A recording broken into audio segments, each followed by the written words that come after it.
রাত 9:30 পেরিয়েছে, তবুও দুজনের পথ চলা শেষ হয়নি। তৃতিকাও নিজের মতো আনমনে হেঁটে চলেছে। অনেকক্ষণ সময় পরপর হয়তো দুজনের দু একটি কথাবার্তা হচ্ছে, এছাড়া আর বিশেষ কোনো পরিবর্তন নেই দুজনের। এরই মধ্যে আচমকা এক নির্জন পরিবেশে প্রবেশ মাত্রই আধি তৃতিকার উদ্দেশ্যে বলল, তেতোকা, তোমার ভয় করছে না? তৃতিকা কিঞ্চিত কপাল কুঁচকে বলল, ভয়? ভয় কেন করবে? এই যে অপরিচিত এক মানুষের সাথে এইভাবে রাস্তার পর রাস্তা হেঁটে চলেছ, তবু এই নির্জন নিস্তব্ধ গন্তব্যহীন পথে। আধিরের এহেন নির্লিপ্ত অভিব্যক্তিতে তৃতিকা গা ছাড়া ভঙ্গিতে তাচ্ছিল্যের সহিত মৃদু হেসে বলল, আপনি আমার অপরিচিত হলেন কবে? আপনাকে তো আমি চিনি। কতটুকু চেনো আমায়? এবার তৃতিকা খানিকটা তটস্থ হয়ে বলল, যতটুকু চিনলে কাউকে নির্দ্বিধায় বিশ্বাস করা যায়। আধির এবার থেমে যায়, তৃতিকার দিকে মুখ ফিরিয়ে বলে, যদি এই মুহূর্তে তোমার সাথে বাজে কিছু করে ফেলি? তৃতিকা এবার উত্তর না দিয়ে আধিরের মুখের দিকে তাকিয়ে থাকে, খানিকটা আমতা আমতা করে বলে, কি বলছেন এসব? আপনি আমার সাথে মশকরা করছেন? মোটেও না। আমার ব্যাপারে এখনও তোমার পরিবার কেউ কিছু জানে না, আর এই শহরে তুমি এখন একাই থাকো। এছাড়া আমার পাওয়ার সম্পর্কে আশা করি তোমার ন্যূনতম ধারণা রয়েছে। ধরো আমার ইচ্ছে হলো তোমার সাথে বাজে কিছু করে ফেলি। আধিরের কথা শেষ হতে না হতেই তৃতিকা তীক্ষ্ণ কণ্ঠে তার উদ্দেশ্যে বলল, বাজে কিছু বলতে কি বোঝাতে যাচ্ছেন? আধির অদ্ভুতভাবে নিঃশব্দে হেসে বলল, এই ধরো তোমাকে মেরে বুড়িগঙ্গায় ভাসিয়ে দিলাম এবং কেউই কখনো তোমার কোনো খোঁজ খবর পেল না। তৃতিকা চোখ মুখ কুঁচকে আধিরের উদ্দেশ্যে বলল, অমন হলে মরার পর পেতনি হয়ে আপনার ঘাড় মটকে দেব। আধির নিঃশব্দে হেসে বলল, তুমি এমনিতেও পেতনি, নিম গাছের তেতো পেতনি, মিস তেতোকা। তৃতিকা ক্ষিপ্ত হয়ে কিছু বলবে নিবে তার পূর্বেই আধির তার উদ্দেশ্যে বলল, অনেক হয়েছে, চলো এবার। কোথায় যাবেন? কেন, তুমি তোমার বাসায় আর আমি আমার বাসায়? আধিরের এহেন কথায় তৃতিকা আনমনেই ভারী শ্বাস ফেলে। আধির তাকে তীক্ষ্ণ নজরে পরখ করে বলল, কি মিস তেতোকা, আজ রাতটা আমার বাসায় থাকবেন নাকি? আধিরের অভিব্যক্তিতে তৃতিকা আকস্মাতই চমকে উঠল। এই মুহূর্তে আধির তাকে মিসেস তেতোকা বলল, নাকি সে ভুল শুনল? তৃতিকা চোখ পিটপিট করে আধিরের দিকে তাকাতেই আধির ভ্রু উঁচিয়ে তৃতিকাকে ইশারা করে যথাযথ জবাব দিতেই তৃতিকা তৎক্ষণাৎ নিজেকে সামলে নিয়ে বলল, আমার বাসা থাকতে আপনার বাসায় কেন থাকতে যাব? কেন, ঘাড় মটকানোর জন্য? এই বলতে না বলতেই আধির তৃতিকার সন্নিকটে এগিয়ে আসে। তৃতিকা ক্ষণিকের জন্য ঘাবড়ে গেলেও শাড়ির আঁচল চেপে নিজেকে তটস্থ করে সে আধিরের চোখে চোখ মিলিয়ে তাকিয়ে থাকতে থাকতেই আধির কিঞ্চিত মৃদু হেসে নির্বিকারে তৃতিকার কপালের সামনে ছড়িয়ে পড়া চুলগুলো আলতোভাবে আঙ্গুলের সাহায্যে ঠিক করে দিতে দিতেই বলতে লাগলো, তৃতি। আধিরের আবেশিত কণ্ঠস্বরে তৃতিকা তীব্র সংকোচে সহিত আওড়ায়, হ্যাঁ। আধির একমনে তৃতিকার দিকে তাকিয়ে নিমিষেই তৃতিকার হৃদস্পন্দনের গতি বেড়ে যায়। সে আধিরের চোখে তীব্র চাহনিতে তাকিয়ে থাকে, এই যেন সে বিশেষ কিছু একটা বলে ফেলবে। আধির বেশ কিছুটা সময় নিয়ে শেষমেশ বলেই ফেলল, কাল অফিসে সময় মতো চলে এসো, অনেক কাজ বাকি পড়ে আছে, সেসব দ্রুত করতে হবে।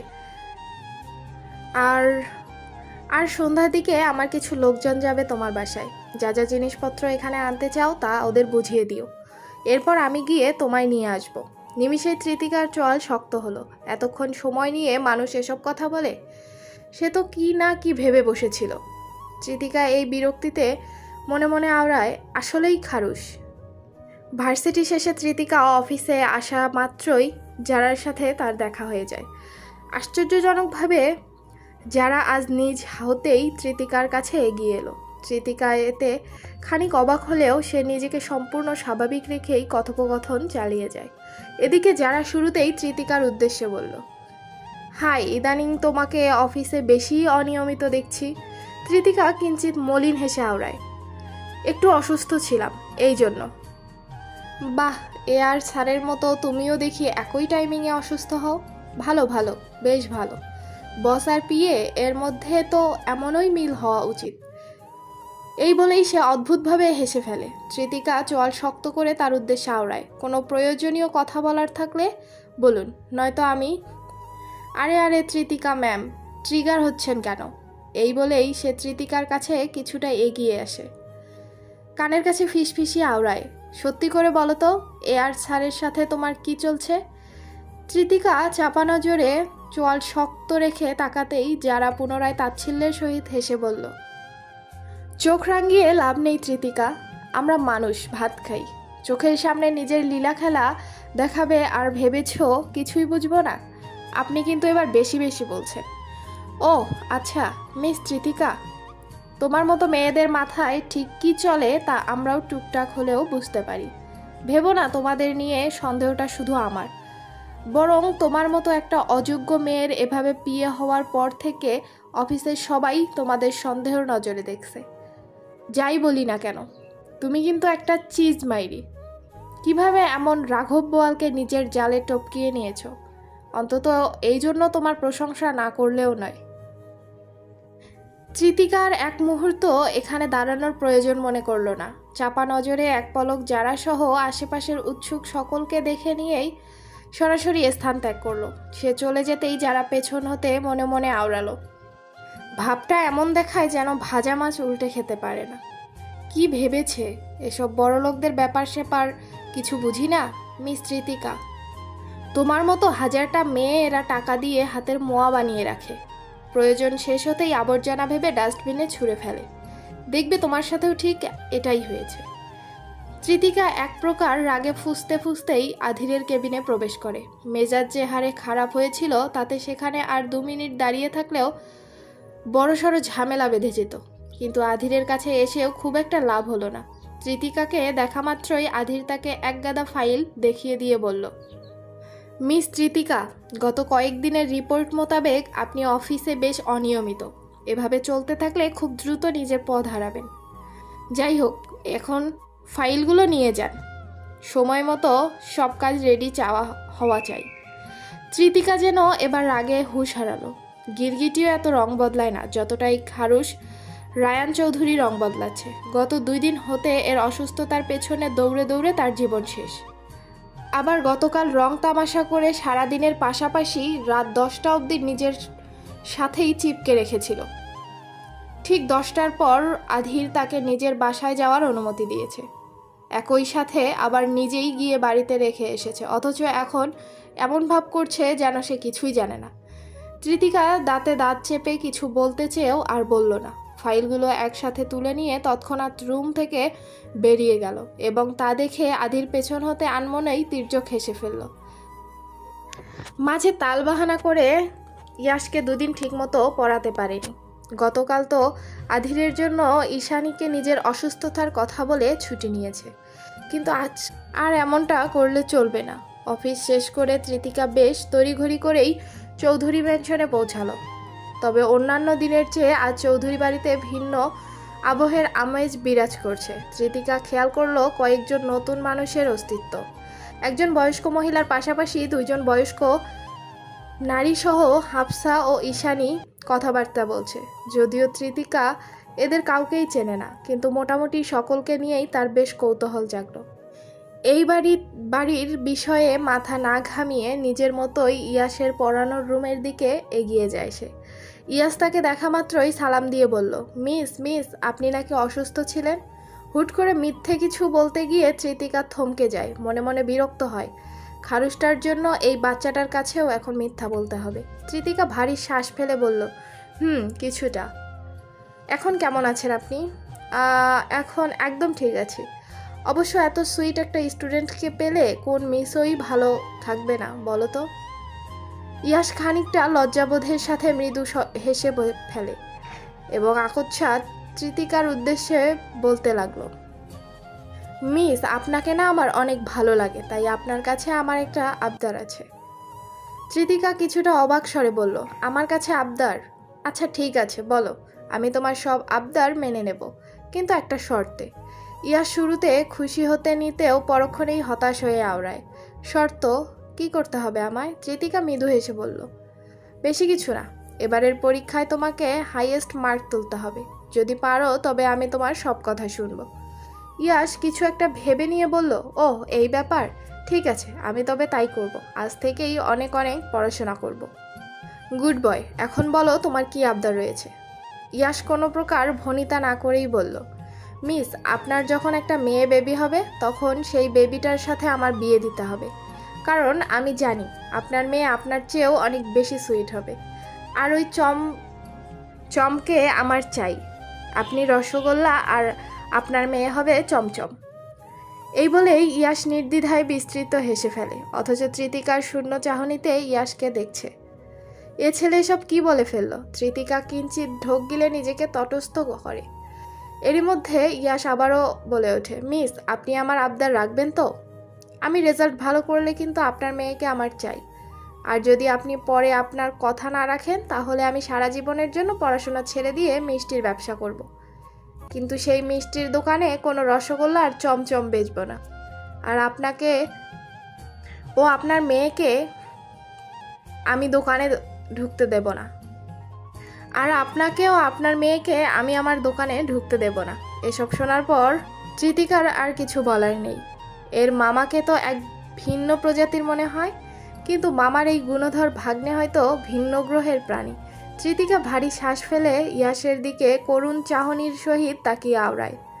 ইয়াশ, আব্বা, আমার তো এখনো বিয়ে হয়নি, তোমাকে আমার মেয়ে দেব কিভাবে? তৃতিকার এহেন কথা শুনে ইয়াশ যেন আকাশ থেকে পড়ল। সে তো এসব কথা ভেবেই দেখেনি। আমি তো এসব ভাবিইনি। বিয়ে ছাড়া তো বেবি হয় না। তাহলে? ইয়াশের এহেন ভাবুক চিন্তাভাবনায় তৃতিকা আনমনেই হেসে ফেলল।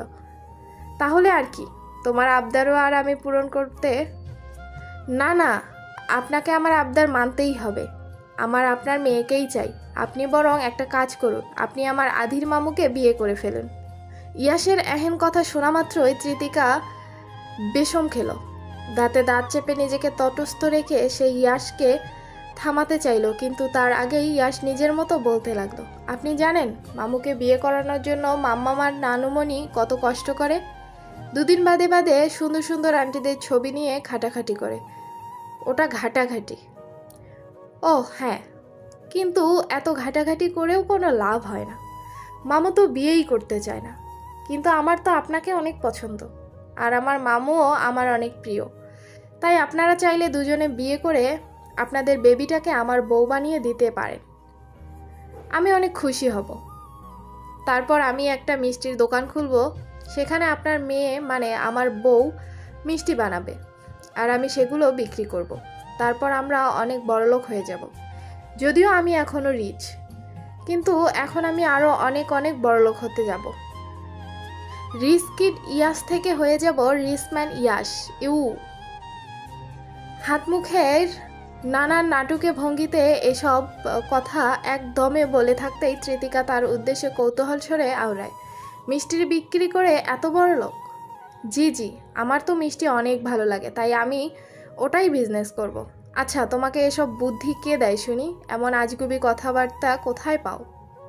তৃতিকার হতাশাময় কথাবার্তাতেও ইয়াশ নির্বিকারে বলল, আমার ইন্টেলিজেন্ট ব্রেইন থেকে।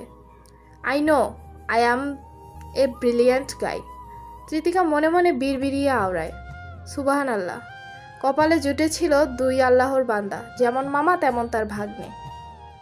দুজনের এহেন কথোপকথনের মাঝেই আচমকা রুমে এক বয়স্ক মহিলা প্রবেশ করে। বয়স্ক হলেও চোখে মুখের ভাবভঙ্গি বেশ গম্ভীর। পরনে সাদা রঙের শাড়ি, হাতে গলায় মোটা মোটা সোনার চেইন। ভাবভঙ্গিও কিছুটা অদ্ভুত। তাকে দেখা মাত্র ইয়াশ বলে ওঠে, দাদুমণি তুমি এসেছো? ইয়াশের কথা শুনে তৃতিকা পেছনে ফিরে মহিলাটির দিকে তাকিয়ে সালাম দেয়। তবে মহিলাটা বেশ তীক্ষ্ণ নজরে তৃতিকাকে কিছুক্ষণ পরখ করার পর সালামের উত্তর দেয়। অতপর সরাসরি ইয়াশের উদ্দেশ্যে বলল, তোমার পড়া কি শেষ ইয়াশ? ইয়াশ স্বাভাবিক স্বরেই উত্তর দেয়, না না দাদুমণি, আমি তো মিসের সাথে একটা ইম্পর্ট্যান্ট কথা বলছিলাম। মহিলাটা খানিক তাচ্ছিল্যের সহিত হেসে বলল, তা তোমার ইম্পর্ট্যান্ট কথাগুলো কি শুনি? ইয়াশ স্বাভাবিকভাবেই নিজের মতো কিছু বলতে নেবে, তার পূর্বেই তৃতিকা তাকে থামিয়ে দেয়। বলল, ইয়াশ পড়ায় মনোযোগ। তৃতিকার কথা শেষ হবার পূর্বেই মহিলাটা তৃতিকার উদ্দেশ্যে কড়া স্বরে বলে, না বলতে দাও, আমিও দেখি এই আফসানা চৌধুরীর নাতি ঠিক কেমন মানসম্মত ম্যাডামের কাছে পড়াশোনা করছে। অবশ্য আমার জানাই ছিল আমার নাতির ঠিকঠাক দেখভাল কখনোই ঈশানী আর হাফসা করতে পারবে না, আর সেটাই এখন নিজের চোখে দেখতে হচ্ছে।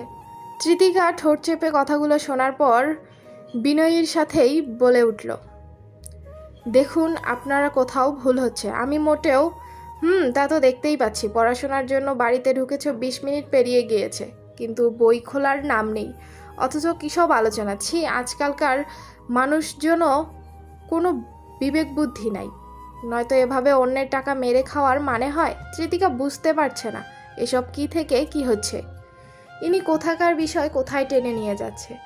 এরই মধ্যে তৃতিকার নজর ইয়াসের দিকে পড়ে। ইয়াস অদ্ভুত চাহনিতে দুজনকে দেখছে। তৃতিকা আফসানার দিকে তাকিয়ে বলল, বিষয়টার জন্য আমি দুঃখিত, তবে অনুরোধ করব বাচ্চার সামনে প্লিজ এসব। তৃতিকার কথা শেষ হতে না হতেই আফসানা ইয়াসের উদ্দেশ্যে বলল, ইয়াস দাদু ভাই তুমি বাইরে যাও তো। তৃতিকা বুঝতে পারছে না বিষয়টাকে এইভাবে কেন বিস্তৃত করা হচ্ছে। আফসানার হাবভাব স্বাভাবিক নয়, কেমন অদ্ভুত, নয়তো কোনো টিউটরের সাথে সরাসরি কেউ এমন আচরণ করবে না। সে চুপ থাকলেও ইয়াস আর কিছু না বলতে পেরে রুমের বাহিরে চলে যায়, কারণ সে নিজেও তার দাদিকে যথেষ্ট ভয় পায়। এদিকে আফসানা সত্যি সত্যি এখানে তৃতিকাকে পরখ করতেই এসেছিল। আফসানা এই বাড়িরই বউ, মূলত সে আধিরের চাচি হয় এবং ঈশানী তার ভাতিজি হওয়ার পাশাপাশি ছেলের বউ এবং হাফসা ননদ। যথারীতি আধিরের বিয়ে নিয়ে এই বাড়ির দূর দূরান্তের সকলেরই বিশেষ চিন্তা ভাবনা রয়েছে। এছাড়া আফসানার ভাইয়ের এক মেয়ে রয়েছে, যার সাথে তিনি আগে থেকেই আধিরকে বিয়ে দেওয়ার অনেক চেষ্টা করেছে, কিন্তু কাজ হয়নি। কিন্তু এখানে এতদিন পর এসে গল্পে গল্পে যখন হাফসার কাছে তৃতিকার নামে এত সুনাম শুনতে পেল, তৎক্ষণাৎ তার তৃতিকাকে নিয়ে সন্দেহ জাগে। আর যাই হোক, ভাইয়ের মেয়ের সাথে বিয়ে দিতে না পারলেও এই বাড়ির ছেলের বিয়ে নাকি কোনো টিউশনি পড়ানো এতিম মেয়ের সাথেই হবে। এটাও কি সম্ভব? চৌধুরীদের কি এতই অধঃপতন নেমে এসেছে? আর যাই হোক, চৌধুরীর বাড়ির বউ হয়ে অন্তত সে এরম কিছু মানতে পারছে না। যতই হাফসা ঈশানী তৃতিকার গুণগানই করুক না কেন। ফলাফলস্বরূপ ইয়াসের পড়াশোনার খোঁজ নেওয়ার বাহানায় তৃতিকাকে পরখ করার উদ্দেশ্যে এদিকে আসতেই দুজনের কথোপকথন সে শুনে ফেলে। যথারীতি এমন কথোপকথন শুনে তার মতো মানুষের আর হুঁশ নেই বললেই চলে। তৃতিকাকে ফাঁকা পেয়েই সে আকস্মাৎ অদ্ভুত স্বরে বলতে লাগলো, চেহারা সুরত তো ভালোই, দেখে তো মনে হয় বয়সও অনেক কম, তা নিজের চেয়ে দ্বিগুণ বয়সী এই বাড়ির ছেলেকে পছন্দ করার কারণটা কি? বিয়ে শাদী করতে চাও? তৃতিকা হতভম্বের ন্যায় আফসানার দিকে তাকিয়ে থাকে। চেনে না জানে না এসব কেমন কথাবার্তা। সে কিছুটা নিজেকে সামলে স্বাভাবিক স্বরে বলল, দেখুন আপনার কোথাও ভুল হচ্ছে। ইয়াস ওসব এমনিতেই মজা করে বলেছে, এগুলো এভাবে সিরিয়াসলি নেওয়ার তো কোনো প্রয়োজন নেই। প্রয়োজন নেই বলছো? শোনো মেয়ে, তোমার চেয়ে বয়সে কয়েক গুণ বড় আমি, দিন দুনিয়া সম্পর্কে অনেক বেশি জানি, আর তোমার মতো মেয়েদেরও অনেক ভালো করেই চিনি। এখানে পড়াতে এসেছো, ভালো মতো পড়াও, শিক্ষা নিয়ে হেলাফেলা করো না। শিক্ষা দিয়ে ছলচাতুরি করে জীবনে কিচ্ছু করতে পারবে না। আর তোমাদের সব কথাই আমি শুনেছি। তুমি এখানে পড়াতে আসো নাকি এ বাড়ির টাকা পয়সার নজর দিতে আসো খোদাই জানে। তৃতিকার বিষয়ে ঠোঁট ফাঁকা হয়ে এলো। এসব কথাবার্তার মানে কি? নিমিষেই তার চোয়াল শক্ত হয়। যদিও আশেপাশে তারা দুজন ব্যতীত আর কেউ নেই, তবুও তৃতিকা এবার শক্ত গলায় বলে ওঠে, দেখুন আমি ভদ্রতার সাথে যথেষ্ট ভালো ব্যবহার করেছি আপনার সাথে, কিন্তু আমি পড়াতে এসে কোনো অপরিচিতির কাছে কখনোই এসব কথা শুনতে ইচ্ছুক নই। আমি আপনার নাতিকে পড়াই, এটা ঠিক, কিন্তু তাই বলে আপনি যাতা বলে আমাকে অসম্মান করবেন তা তো হয় না। এবার আফসানাও বেশ ক্ষিপ্ত স্বরে বলল, এই মেয়ে, গলার আওয়াজ নিচে করো। তুমি জানো আমি কে? এই বাড়ির কারোর সাধ্য নেই আমার উপরে কথা বলার, আর তুমি একটা বাহিরের মেয়ে হয়ে। জি, আমি বাহিরের মেয়ে, তাই কোনো বাহিরের লোকজনের এমন নিচু মন মানসিকতার সম্পন্ন কথাবার্তা শুনতে ইচ্ছুক নই।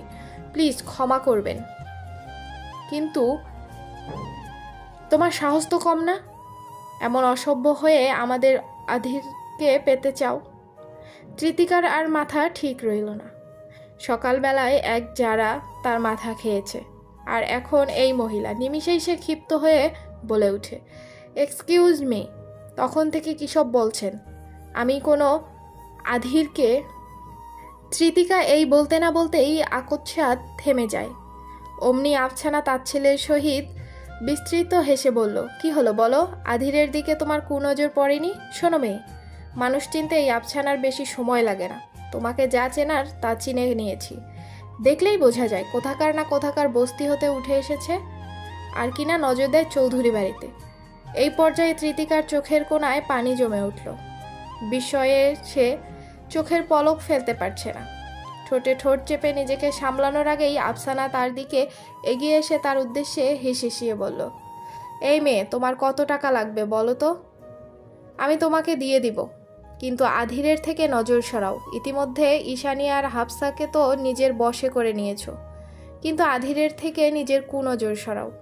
ওকে আমি আমার ভাইয়ের মেয়ের সাথে বিয়ে দেব, কারণ এই বাড়ির বউ হওয়া গরিব মিসকিনের কর্ম নয়। তাই আধিরের জন্য আর কেউ যোগ্য হোক বা না হোক, তুমি আর যোগ্য নও।